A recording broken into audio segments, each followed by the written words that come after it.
Assalamualaikum warahmatullahi wabarakatuh. Perkenalkan, nama saya Rahel Eka Hari Pradana dari Sampetang di Tutup Pintu. Jadi saya hari ini kedatangan beberapa bintang tamu. Di sebelah kanan saya ada penyuka K-pop yaitu Dita dan Nabila. Dan di sebelah kiri saya ada golongan netral, Argi dan Aulia. Jadi hari ini saya ingin bertanya kepada bintang tamu hari ini mengenai pendapat mereka tentang adanya budaya Korean Wave di Indonesia. Silahkan kepada para tamu, pendapat kalian seperti apa? Dita, boleh? Eh, Setuju sih. Setuju. Nabila juga setuju. Setuju aja. Bagi golongan netral? Setuju, tapi takutnya remaja Indonesia ini tidak mengetahui tentang budaya-budaya Indonesia seperti tari-tari kita kan. Ya. Kan banyak tuh tari Indonesia, dari Indonesia tuh apa aja. Nah, mereka tuh takutnya tidak tahu apa aja tari kita itu.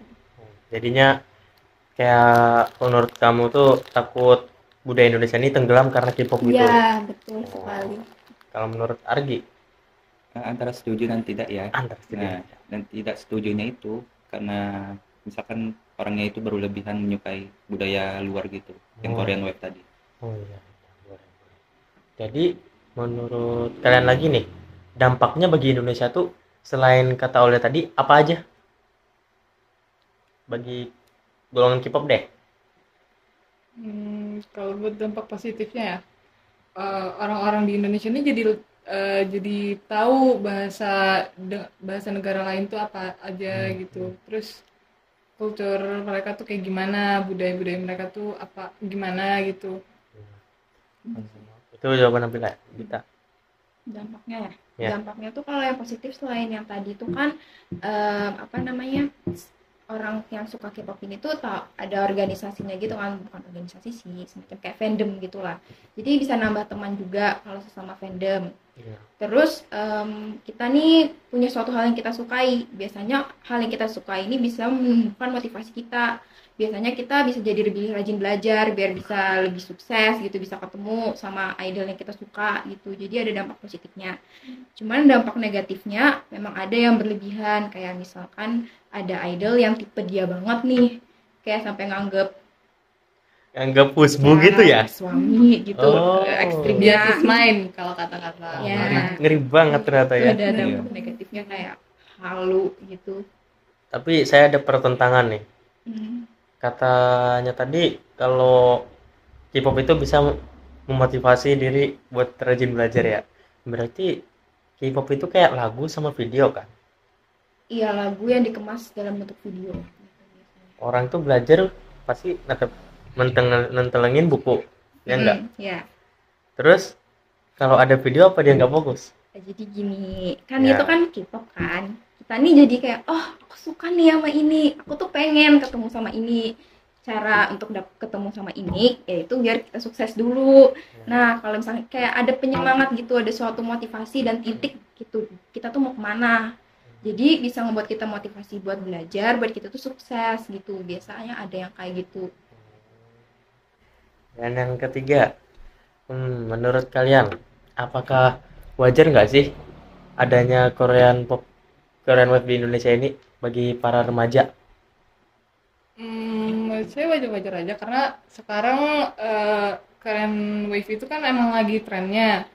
Jadi kalau nemuin remaja-remaja K-pop yang suka sama K-pop itu tuh wajar aja gitu. Wajar aja.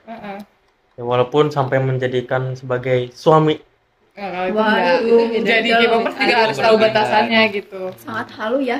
Ya, sangat halu. Sangat halu. Kok saya jadi melawan mereka juga ya jadinya. Tidak Nah, bisa digambarkan. menurut emang kalian ini nggak setuju sama K-pop gitu tuh karena hal apa sih? Apakah kalian ini kayak merasa freak sama K-pop gitu atau gimana? Sampai kalian itu kayak kenapa sih harus ada K-pop gitu? Nah, itu kenapa? Kalau saya sendiri ya, Ya. menurut saya normal aja. Normal aja. Karena sekedar suka gitu aja kan, Ya. dengan budayanya nggak berlebihan. Ya, Jadi saya anggap normal aja, asal nggak berlebihan gitu. normal.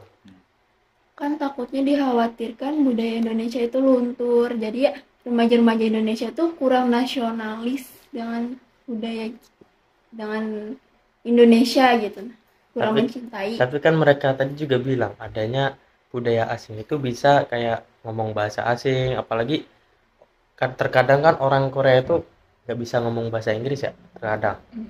Mayoritas emang nggak Nah. bisa. Nah, itu emang orang Indonesia ini bahasa Inggris aja udah dipelajarin tuh di sekolah. Hmm. Emang belajar bahasa Inggris di Indonesia ini banyak peminatnya? Pasti nggak ada dong. Ya Pasti benar. saya setuju aja sama pendapat para jawab tadi kalau belajar bahasa asing kayak Hmm. Korea tadi. Nah, Anda setuju tidak dengan adanya bahasa asing itu? Setuju, bisa menambah berbahasa mereka. Misalnya mau keluar negeri nih, bisa dengan lancar Walaupun ngomong. budaya Indonesia tenggelam. Enggak sih, kita harus tetap mengimbangi juga. Tetap mengimbangi. Jadi Sebagai kalau nambah informasi dan wawasan juga. Iya, menambah Iya. wawasan. kalau misalnya ada mau mendaftar kerja kan, bisa ada beberapa pekerjaan tuh yang mengharuskan nggak harus mengharuskan juga, cuma kayak menambah nilai buat eh eh, Contohnya tenaga asing, ya, Asing. TKW. TKW. atau kalau mau jadi penerbangan kan, penerbangan menambah nilai itu buat mereka bisa masuk ke airlines yang mereka pengen gitu, karena mereka punya bahasa yang lain gitu, bahasa luar yang lain. Berarti wajar aja kan ya. Gimana? Nah, udah pesan saya pada podcast ini, jadilah normal. Karena itu penting. Sekian dari podcast ini. Wassalamualaikum warahmatullahi wabarakatuh. Tutup pintu.